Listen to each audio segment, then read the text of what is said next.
Alright guys, so it's another real hot day outside, nice and humid, and we aren't going to be getting a whole lot of parts for this engine very soon. The carburetor rebuild kit will not be here until next month, and all the other parts like the piston rings and the air filter, that won't come until next week, so I won't be here then. But what we do have now is an ignition system.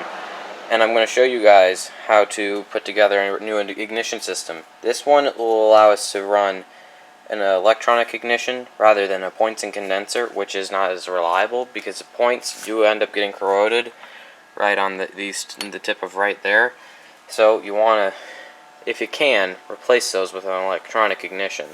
It'll help it be a lot more reliable. So anyway, I'm going to show you how to do this. So, the first step that you want to do when converting over to a electronic ignition is, normally you would want to remove this plunger that would sit right in this little hole right here. Now, what that does is there's on the crankshaft there's a divot inside it, and it allows the plunger to go up and down, actuating the points and condenser.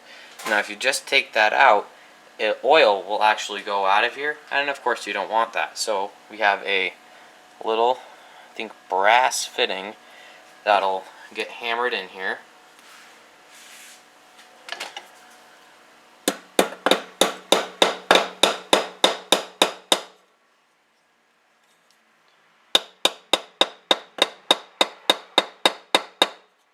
And this could all be done if you don't want to take the flywheel off and everything. You could just take an electronic ignition coil and just clip the wire that goes to the coil inside here, or rather condenser in here, that goes to the original coil. Just snip that off, put on the new coil, and you can have electronic ignition.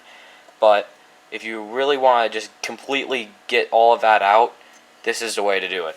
So our next move is to take the cover, our two screws. Just gotta make sure they thread in, because you don't want to ruin it as soon as you get it.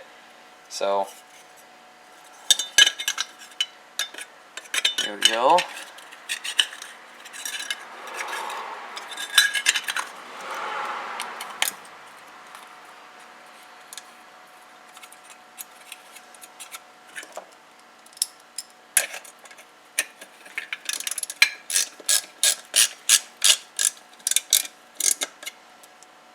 Grab our other screw.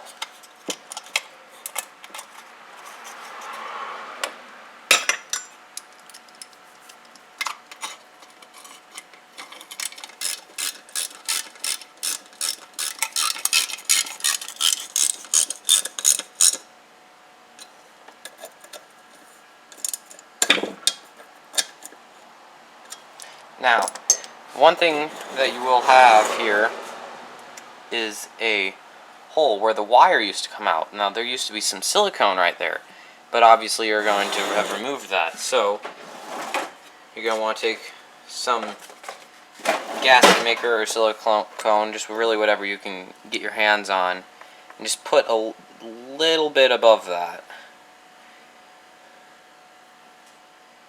Oh man, this not wanting to cooperate. There we go. It's always nice to have the right tools for the right job. You don't need much, just enough to cover up that hole so it doesn't get water in there or nothing, and doesn't rust this out and make a whole huge mess. This cap is usually difficult to get onto, but now that we got that all figured out, now we can take our flywheel. It's still got some crud on it, so we'll just, yeah, that should be alright to work with. Put that in here. Still some dirt on it.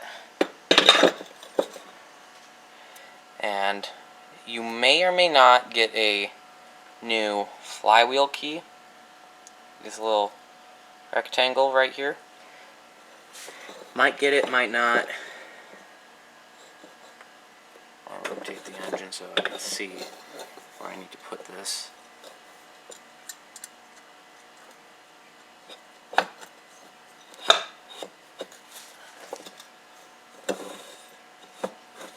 Yeah, that spins nice now. But we also need to take our starter cup and tighten that down. But we're going to be rebuilding this as well because it kind of gets a little sticky at times. Right now it spins fine, but thousands of our RPM can prove to be otherwise difficult. But for now, I guess we can. For now, I guess we can just get this on here. Or was there a washer with this?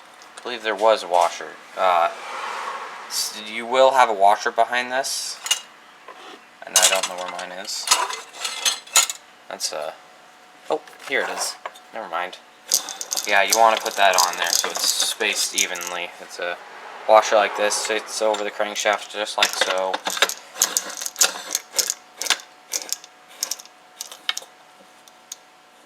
And then, you know, they got fancy tools to put this stuff on here.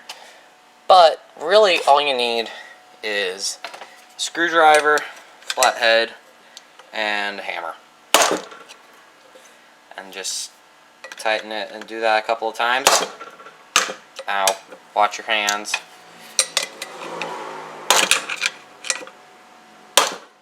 And now we have the flywheel on nice. Yeah, that's not coming off. Our recoil is working just fine. So now to work on our coil itself. Now this being a electronic unit, we have some new wires here. This will plug into the back of this, of course, for our ground.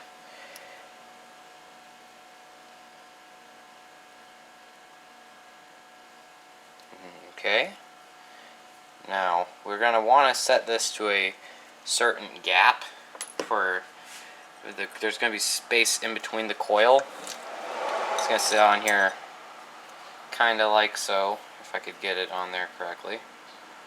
I really don't know which way this is supposed to face. We're going to guess this way.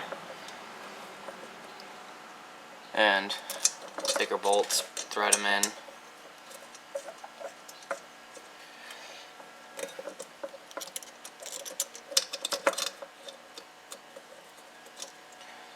And screw in a wrench.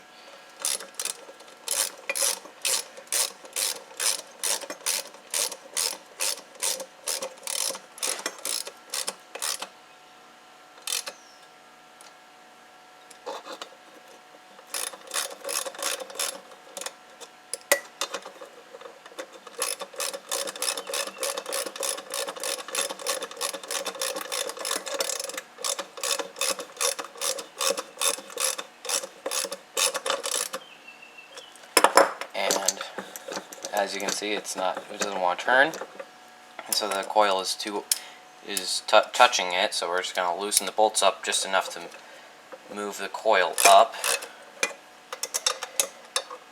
and that way it'll also help with getting it in the right position for setting the gap. And I would recommend, if you're kind of just on a bit of a budget, a business card does fine for the coil gap.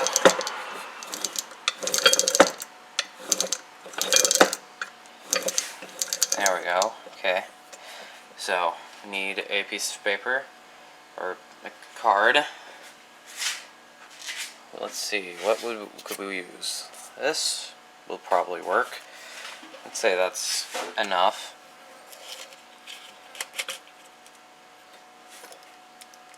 And you want to do this when it's sitting over the magnet. That way it can fall down onto the magnet and be held on there, but not all the way. Alright, so it's a little while later. My camera died, but what's going on is I would be turning this over and nothing would happen. And then I realized the play in our crankshaft is enough so when it goes to the magnet, pulls it up. Just You can hear the dragging noise. That's what it is. Yep. So that's why it doesn't have a spark, because the gap is continuously changing. But that's how you put electronic ignition on a 3-horse Briggs. Hopefully we'll be getting the rest of the parts for this engine to finish up in the next episode so we can make it run. I do know that the carburetor rebuild kit won't be here till July 14th, so it'll be a while. It's like July 24th, or no, June 24th right now, so it's going to be a little while. But we'll get it all done, and this thing will be a good runner.